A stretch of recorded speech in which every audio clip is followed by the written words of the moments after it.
Mr. Narayan Swamy, why don't you start off on that? Because you have claimed that this is unethical politics, immoral politics of the BJP. The truth is, your MLAs defected and went to the BJP before an election. Why blame the BJP if you can't keep your flock together? I think you have asked me the very pertinent and relevant question. In fact, our government came into power in 2016. Congress DMK alliance government came in Puducherry.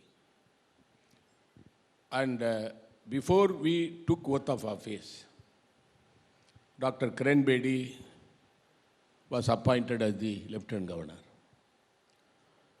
Then for 6 months, there was smooth functioning of the government. And thereafter, Madam was interfering in the day-to-day administration, not clearing the files, not allowing the projects and schemes to be implemented very effectively. Therefore, we tried to persuade her. And we told her the legal position. But unfortunately, she was not amenable. And for more than 4.5 years, it was a struggling period for our government. But in spite of it, we were able to deliver to the people of the state. Sir, I'm going to interrupt you only for 1 minute because what does Dr. Kiran Bedi, with whom you still seem to have nightmares, it seems that you still think of her. She has left your state. She's gone back to Delhi. No, I understand. What does she have to do with 6 of your MLAs defecting, as a result of which your government toppled? No, let me come to it, because I'll have to tell the background before the people to understand. Because she did the damage in the administration, and thereafter she left. Therefore, she cannot get an excuse that I already left Puducherry.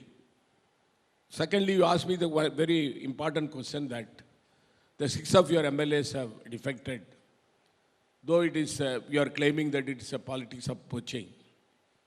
It is unfortunate. Puducherry is a very small state and homogeneous, and it is development-oriented state. It is not the toppling bid of my government started about 1 month back. I would like to tell you the background. Within 1 year of my government formation, the Honorable the Home Minister, who was the BJP president at that time, he came to Puducherry. He had interaction, discussion with the local party. And the local party leader, who is the leader of the opposition, he was planning to topple our government at that time itself. 1 year after our government was formed, by skillfully we were able to manage the situation, and it continued.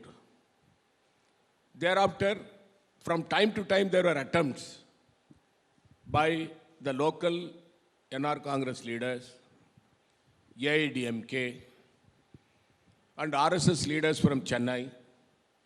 They were targeting my government.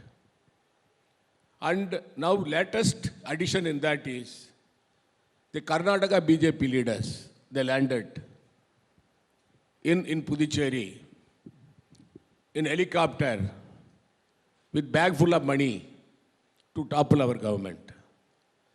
And not stopping with that, they called the MLAs, they called the speaker, they called ministers in Delhi, summoned them to Delhi, and threatened them that if you don't do whatever we say, you'll have to face the consequences. This kind of tyranny, this kind of atrocious activities, in a democratic country like India, I have never seen.